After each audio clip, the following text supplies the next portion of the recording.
Avant de servir, Nadal, c'est ça.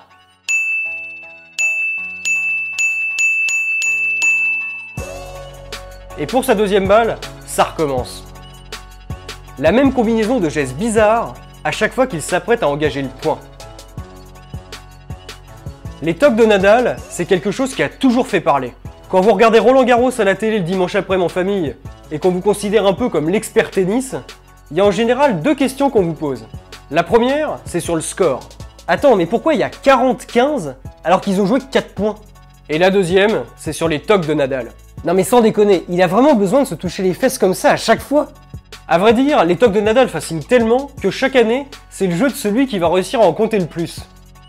Certains en trouvent 5, d'autres 9, et d'autres annoncent même avoir trouvé la liste définitive avec 19 tocs. Les tocs de Nadal seraient donc devenus une énigme à résoudre pour certains. Sauf que pour d'autres, c'est tout le contraire.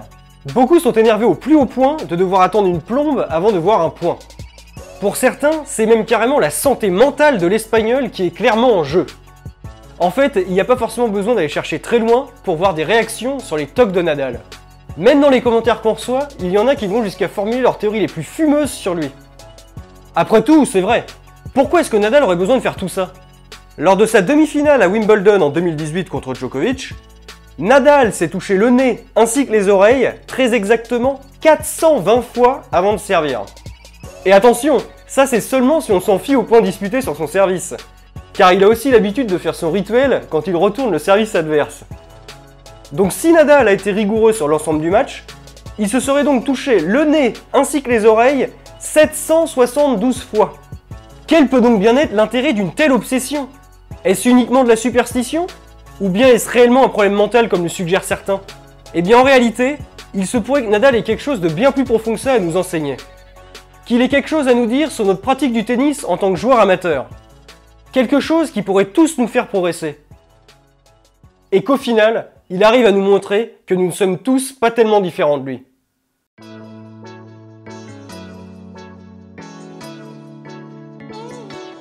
Dans le jargon tennis, le rituel que réalise Nadal avant de servir porte un nom. C'est ce qu'on appelle une routine. C'est-à-dire un ensemble d'habitudes qu'ont les joueurs de tennis entre les points quand ils ne sont pas en train de jouer. Parce que si ces habitudes se voient si bien au tennis, c'est avant tout parce que c'est un sport qui est truffé de temps mort. Dans un match, environ 80% du temps est occupé par des temps d'attente où les joueurs ne jouent pas et où ils ont donc du temps pour se préparer pour le prochain point. Ces temps morts leur servent alors généralement à se concentrer et à réfléchir à ce qu'ils vont faire au point suivant. C'est donc l'occasion pour eux de trouver des solutions face aux problèmes posés par l'adversaire. Mais bon, on pourrait quand même se dire que Nadal aurait mieux à faire pour occuper son temps que de se toucher le nez ou de se remonter le short plus de 300 fois par match.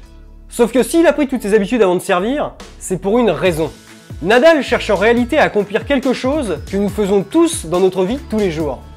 Car nous tous, sans exception, nous avons des habitudes. Comme Nadal, nous avons nous aussi des routines. Tous les matins, on se lève à la même heure, on prend notre petit-déj, notre tasse de café, on prend notre voiture, et puis on part au boulot. Puis le soir, quand on rentre, on fait notre séance de sport, on mate Netflix, ou bien on lit notre livre préféré. Tout ça, on le fait sans se poser de questions. Ce sont des choses qu'on a l'habitude de faire, donc on les fait de façon automatique. Pour certaines d'entre elles, on les fait même parce qu'on sait qu'on doit les faire. Il faut se lever et se préparer pour aller au boulot, alors on le fait. C'est notre routine quotidienne. Et à première vue, c'est vrai que toutes ces habitudes semblent ennuyantes à mourir. Il n'y a rien de très excitant à prendre sa douche tous les matins ou à rentrer chez soi tous les soirs à la même heure. Pire que ça, si on prend un peu de hauteur, on se rend même compte que nos journées sont toutes plus ou moins les mêmes. Il y a évidemment des choses qui changent à chaque fois, mais il y a une énorme partie de nos journées qui se répètent d'un jour à l'autre. Tout au long de la journée, nous avons tous nos habitudes que nous répétons mécaniquement. Ce n'est pas tout à fait comme si on vivait la même vie que Bill Murray dans Un jour sans fin, mais c'est un petit peu ça quand même.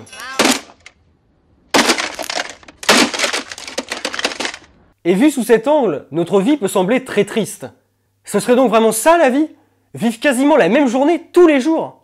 Alors je vous rassure, si nous avons tous des habitudes, c'est pour une raison. En fait, toutes ces habitudes nous permettent de nous sentir en sécurité. Elles nous permettent de maîtriser notre environnement et d'évoluer dans un cadre de vie que nous connaissons à la perfection. Parce qu'imaginez ce que ce serait si toutes vos journées étaient tout le temps différentes les unes des autres, tout le temps changeantes, qu'il n'y avait aucune similitude entre elles. Les 2-3 premiers jours, vous trouverez ça sans doute excitant. Vous découvrirez un tas de nouvelles choses, de nouveaux horizons, et votre vie bougerait sans arrêt. Ce serait génial. Sauf que très rapidement, ça deviendrait tout simplement invivable. Vous serez constamment dans l'inconnu et en absence de repères. Vous appréhenderez en permanence ce qu'il risquerait de se passer d'une minute à l'autre, et vous chercherez désespérément à trouver des choses auxquelles vous pourrez vous raccrocher. La peur de l'inconnu serait alors omniprésente. Ce serait juste invivable. Et c'est pour ça que même ceux qui disent qu'ils n'aiment pas la routine et que ce n'est pas fait pour eux, ont en réalité des habitudes. Personne n'a une vie qui change du tout au tout du jour au lendemain. Même si vous faites par exemple la fête 4 fois par semaine, eh bien c'est parce que c'est dans vos habitudes de faire la fête. C'est d'une certaine façon votre routine à vous. Nos habitudes sont indispensables car elles nous permettent de nous sentir en sécurité et d'évoluer dans un cadre de vie que nous connaissons. Elles nous permettent de contrôler notre environnement. Et tout ça, Nadal l'a très bien compris. S'il fait sa routine à chaque fois avant de servir, c'est avant tout pour se sentir en sécurité et pour rester dans un schéma de jeu qu'il connaît à la perfection. Sa routine lui permet de rester dans sa bulle et de contrôler tout ce qu'il se passe autour de lui pendant le match.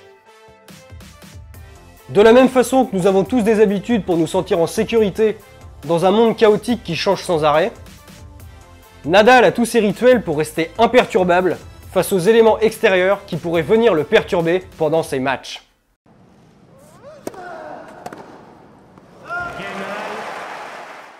Bon, donc on vient de voir que d'une certaine façon, on est tous un peu comme Nadal.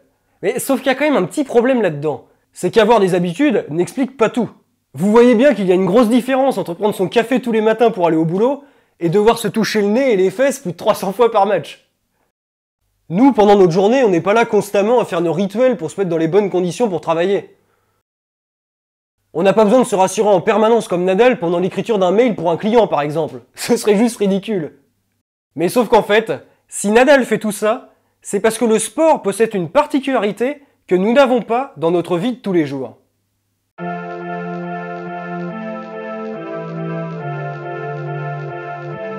En 2015, l'Angleterre et le Pays de Galles s'affrontent en Coupe du Monde de rugby. Le match se joue dans l'enceinte mythique du stade de Twickenham. Les Anglais jouent donc à domicile devant leur public.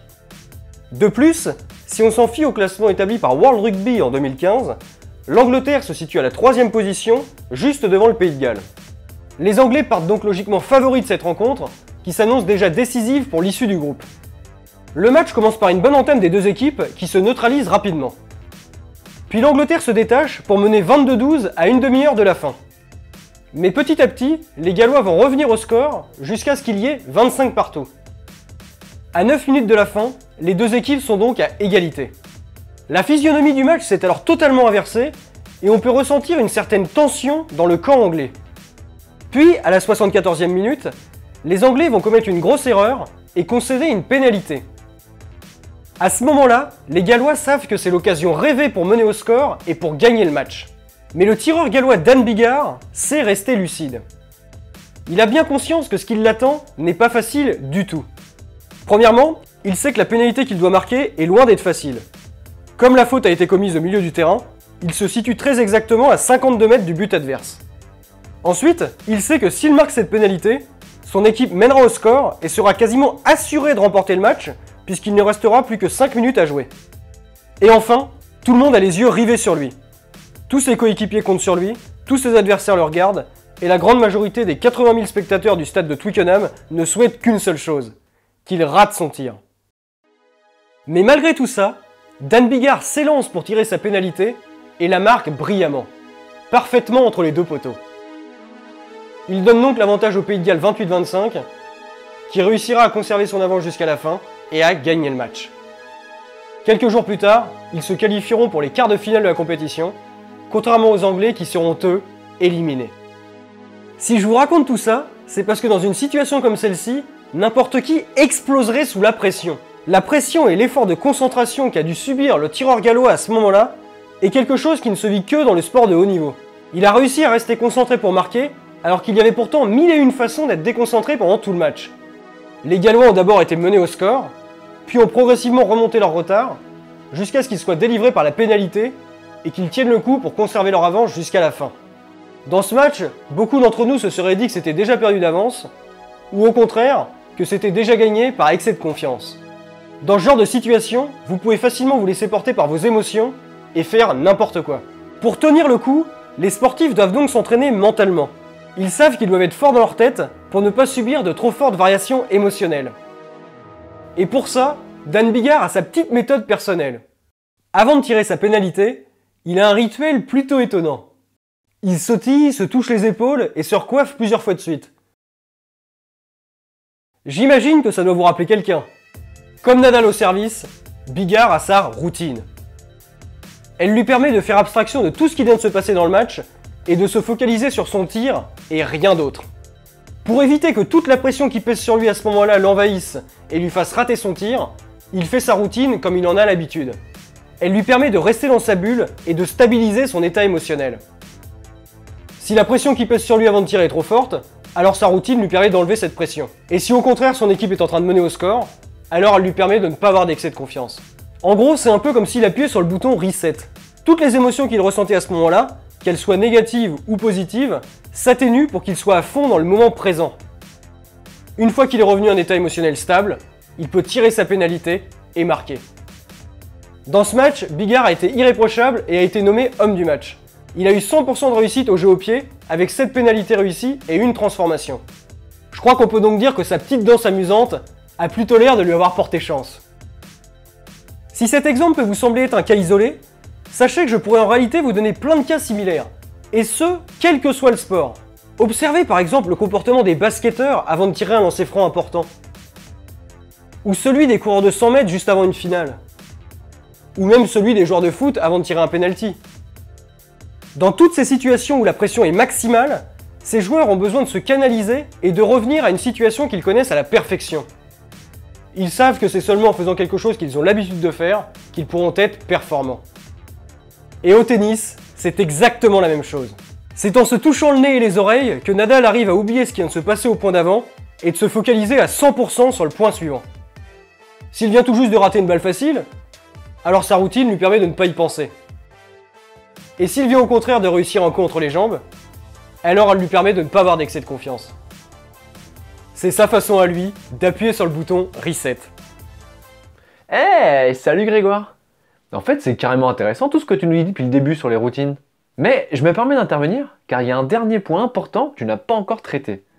En fait, ils sont bien gentils ton Nadal et ton Biggar, mais quand on y regarde de plus près, ce sont vraiment deux ovnis. Il y a très peu de joueurs qui ont de drôles de rituels comme eux. C'est pour ça, je tiens à rassurer tout de suite ceux qui regardent cette vidéo. Vous n'avez pas besoin de copier leur routine pour gagner vos matchs.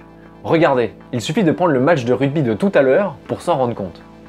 Le tireur anglais, Owen Farrell, a lui aussi été irréprochable pendant toute la rencontre, avec 100% des réussites sur le jeu au pied, avec 6 pénalités réussies sur 6 et 2 transformations.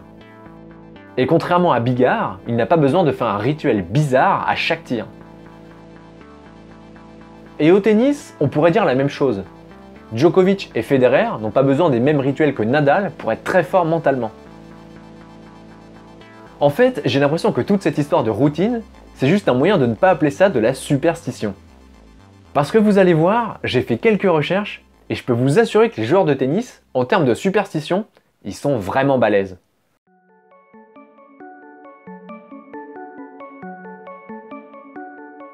Je place mes 2 bouteilles à mes pieds, devant ma chaise et sur ma gauche.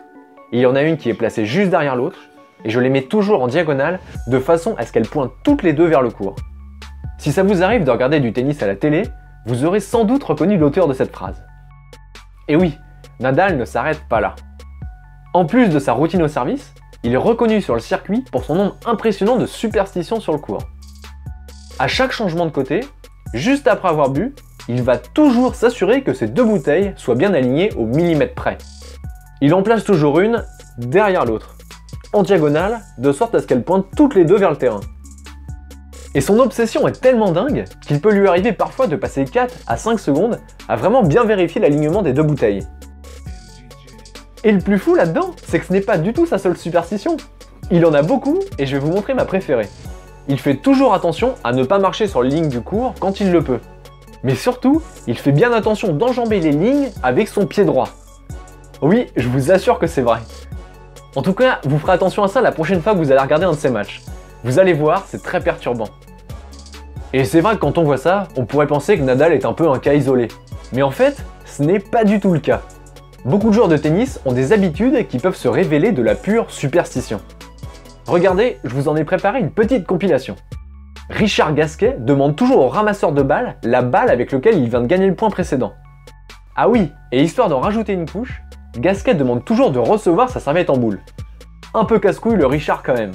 Ensuite, Serena Williams garde toujours la même paire de chaussettes d'un match à l'autre après avoir gagné.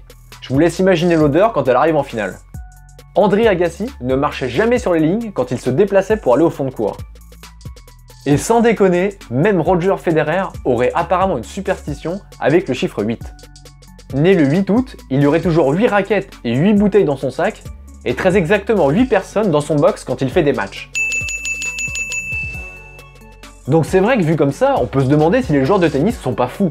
Quel rapport peut-il y avoir entre le chiffre 8 et le fait de maintenir sa concentration?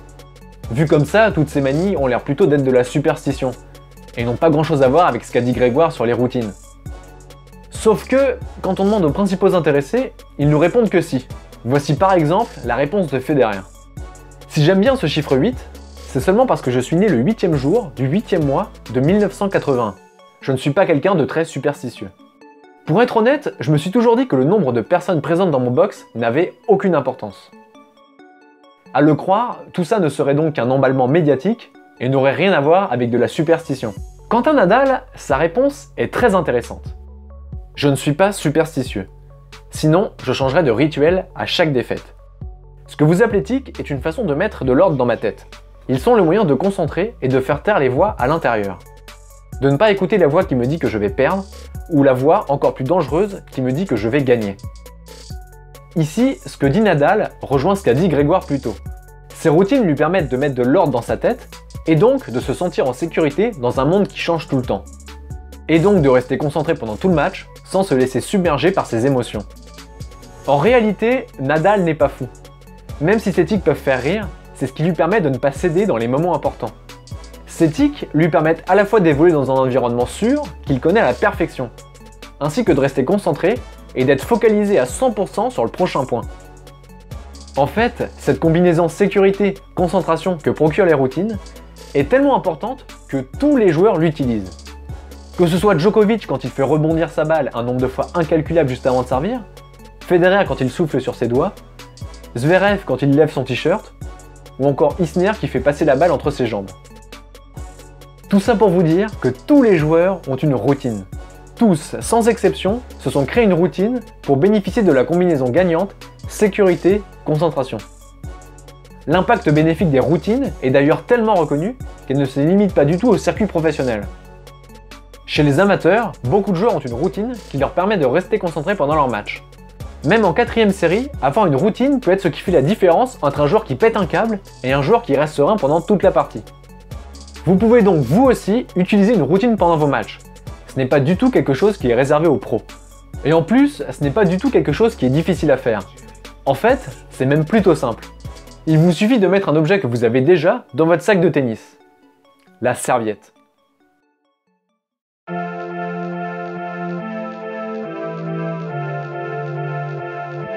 Comme moi, vous vous êtes peut-être déjà demandé pourquoi les pros demandent systématiquement leur serviette après chaque point. Que ce soit après un échange de malades de 30 coups, ou même après une vieille faute du retourneur, les joueurs font toujours un signe en direction des ramasseurs de balles pour avoir leur serviette. Mais bon, c'est vrai qu'à première vue, ça peut paraître un peu bizarre. Ils ont vraiment besoin de s'essuyer le visage après chaque point? Ça paraît quand même peu crédible. Surtout quand l'adversaire en face vient juste de faire une vieille faute en retour. En fait, non. S'ils utilisent une serviette, ce n'est pas que pour s'essuyer le visage. C'est parce que ça leur permet d'avoir une excuse pour aller au fond du court, pour aller chercher leur serviette. Comme ça, ils gagnent un peu de temps et peuvent souffler et réfléchir à leur plan de jeu. C'est par exemple à ce moment qu'ils vont décider s'ils vont servir sur le tee ou même sur l'extérieur. Ou même s'ils vont plutôt essayer de retourner sur le coup droit ou sur le revers de leur adversaire. Réfléchir à son plan de jeu est même tellement important que même des joueurs qui peuvent donner l'impression de jouer en dilettante, comme par exemple Benoît Paire ou Nick Kyrgios, utilisent la technique de la serviette. C'est donc une technique que je vous recommande de faire. Donc la prochaine fois que vous allez au tennis, n'oubliez pas de mettre une serviette dans votre sac. Et comme ça, vous allez pouvoir la mettre au fond du court. Et ensuite, à la fin de chaque point, vous allez la chercher pour vous essuyer le visage. Bon, vous verrez, au début, ce sera un peu poussif. Et pas forcément très naturel. Mais vous allez voir, au fur et à mesure de vos matchs, cette habitude va devenir un automatisme. Et vous allez voir, grâce à un objet aussi bête qu'une simple serviette, vous arriverez à mieux maîtriser vos émotions et à être plus concentré pendant vos matchs. Ça vous aidera, notamment dans les moments chauds, à être plus relâché et à tendre vers un niveau de jeu en match pas si différent de celui que vous avez à l'entraînement. Et c'est alors que vous deviendrez le maître de vos émotions. Si vous souhaitez gagner à des classements supérieurs et donc avoir un meilleur classement, vous pouvez télécharger une formation gratuite qui vous explique comment progresser de manière durable au tennis. Le lien est dans la description en dessous. Et comme d'habitude, abonnez-vous à cette chaîne et likez cette vidéo pour nous aider à mieux référencer cette chaîne. Et comme ça en plus, vous recevrez nos prochaines vidéos. Allez, prenez soin de vous et à très vite!